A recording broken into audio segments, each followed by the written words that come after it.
नमस्कार, मैं हूं सुनील बॉबी और आप इस समय देख रहे हैं। हमेशा यह चर्चा का विषय गर्म रहता था कि आखिर नीतीश कुमार का उत्तराधिकारी कौन होगा, जदयू का बागडोर कौन संभालेगा। आज इस पर विराम लग गया है। विराम लगते ही जश्न का माहौल जदयू कार्यकर्ताओं में देखने के लिए मिल रहा है। एक तरफ यह भी चर्चा है कि जदयू का राष्ट्रीय अध्यक्ष का चुनाव नीतीश अपने उत्तराधिकारी के चुनाव बीजेपी के दबाव में आकर किए हैं। माननीय मुख्यमंत्री ने अपने उत्तराधिकारी का ऐलान आज रविवार के मीटिंग में बिल्कुल कर चुके हैं। आज इस बैठक में यह ऐलान हो गया कि उनके उत्तराधिकारी कौन होंगे। खुद मुख्यमंत्री ने इसका ऐलान किया कि जदयू के राष्ट्रीय अध्यक्ष आरसीपी होंगे। आरसीपी सिंह जो हैं वह नीतीश कुमार के काफ़ी करीबी माने जाते रहे हैं। करीबी हैं तब तो विश्वास है, और इसका पदभार जदयू के राष्ट्रीय अध्यक्ष का पदभार खुद नीतीश कुमार ने ऐलान कर दिया है कि जदयू का बागडोर हमारा उत्तराधिकारी आरसीपी होंगे। अगर खबरों पर गौर करें तो आज रविवार को राष्ट्रीय परिषद की मीटिंग में, जदयू के राष्ट्रीय मीटिंग में नीतीश कुमार ने अपने उत्तराधिकारी का ऐलान कर दिए हैं। ऐलान होते ही पटना सहित अन्य जगहों में, जिलों में, प्रखंड मुख्यालयों में जश्न का माहौल है। लगता था जदयू का अस्तित्व नीतीश कुमार तक ही है, लेकिन उत्तराधिकारी का ऐलान होते ही अब कुछ अलग अंदाज में जदयू आगे आ सकता है। चर्चा का विषय गर्म है, लेकिन दूसरी ओर यह भी चर्चा है कि नीतीश कुमार ने ऐसा काम भाजपा के दबाव में आकर किए हैं। यह विपक्षी दलों के द्वारा आवाज उठाए जा रहे हैं और यह भी कहा जा रहा है कि जदयू का अब अंत नज़दीक है। बिहार के मुख्यमंत्री नीतीश कुमार ने जनता दल यूनाइटेड ट्रेड जदयू के अध्यक्ष की कुर्सी रामचंद्र प्रसाद आरसीपी रामचंद्र प्रसाद सी को सौंप दी है।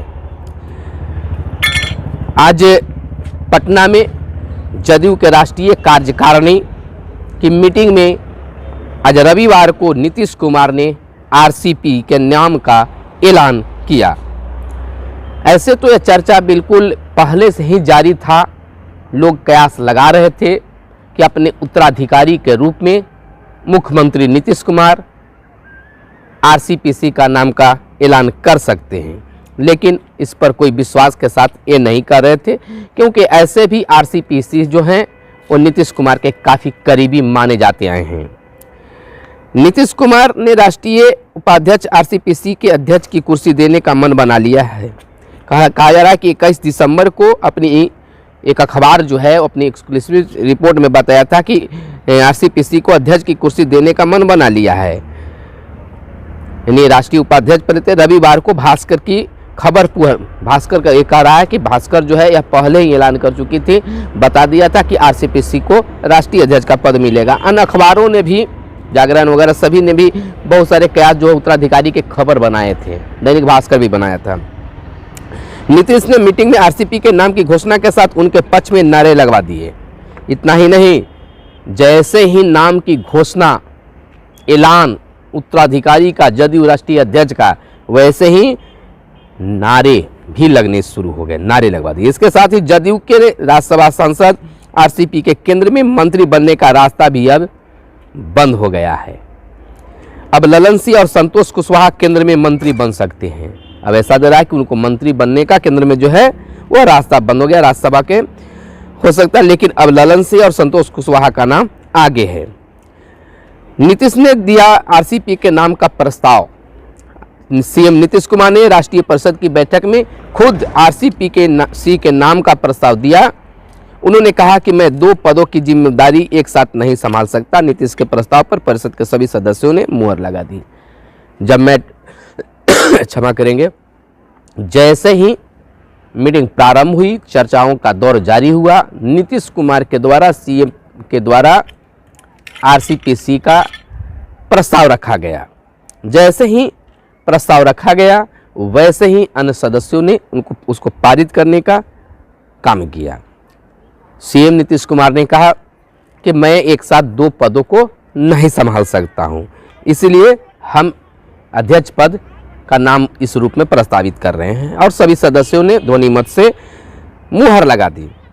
जदयू की राष्ट्रीय कार्यकारिणी की बैठक में शामिल होने के लिए तमिलनाडु, केरल, बंगाल और झारखंड के प्रतिनिधि भी पहुंचे हुए थे, यानी कि बिहार के साथ कई अन्य राज्यों के प्रतिनिधि भी पहुंचे हुए थे। बैठक से पहले जदयू महासचिव जो है संजय झा ने कहा कि बैठक में अरुणाचल के मुद्दे पर भी बात होगी।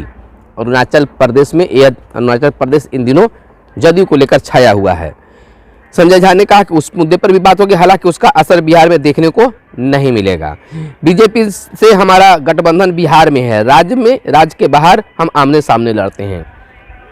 संजय कुमार के द्वारा अरुणाचल प्रदेश के मुद्दे पर संजय झा के द्वारा कहा गया कि हम लोग बिहार में गठबंधन है, दूसरे राज्यों में हम लोग आमने सामने लड़ते हैं। अगर हमारे विधायक 6 विधायक अगर भाजपा में शामिल हो चुके हैं तो वहाँ की अलग बात है, लेकिन बिहार में हम लोग का गठबंधन है, इसमें बिहार पर कोई असर पड़ने वाला नहीं है। दूसरे राज्यों में हम लोग आमने सामने चुनाव लड़ा करते हैं। जदयू नेता संजय झा ने यह भी कहा कि अरुणाचल में हमारे विधायक सरकार को समर्थन दे रहे थे, इसके बाद भी उन्हें क्यों तोड़ा गया। लेकिन सवाल उठता है कि जब समर्थन हम दे रहे थे तो विधायकों को तोड़ने की क्या जरूरत थी। यह मंथन का विषय, उन्होंने कहा यह मंथन का विषय है, यानी कि यह लग रहा है कि अब जदयू और भाजपा के बीच में अंतर कलह शुरू हो चुका है। इधर विपक्ष के द्वारा भी विपक्षी नेता जो हैं अपना बयान उस रूप में भी दे रहे हैं।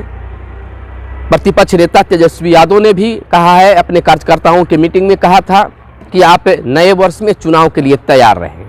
यह चुनाव होगा क्योंकि भाजपा और जदयू में कुछ अच्छा नहीं चल रहा है। यह 5 साल चलने वाली सरकार नहीं है। यह एक दूसरे पर टिप्पा टिप्पणी के माध्यम से इस तरह से सरकार गिरेगा। हमारे कार्यकर्ता जो है पंचायत स्तर से गांव स्तर पर बिल्कुल तैयार रहें और तैयारी में रहें।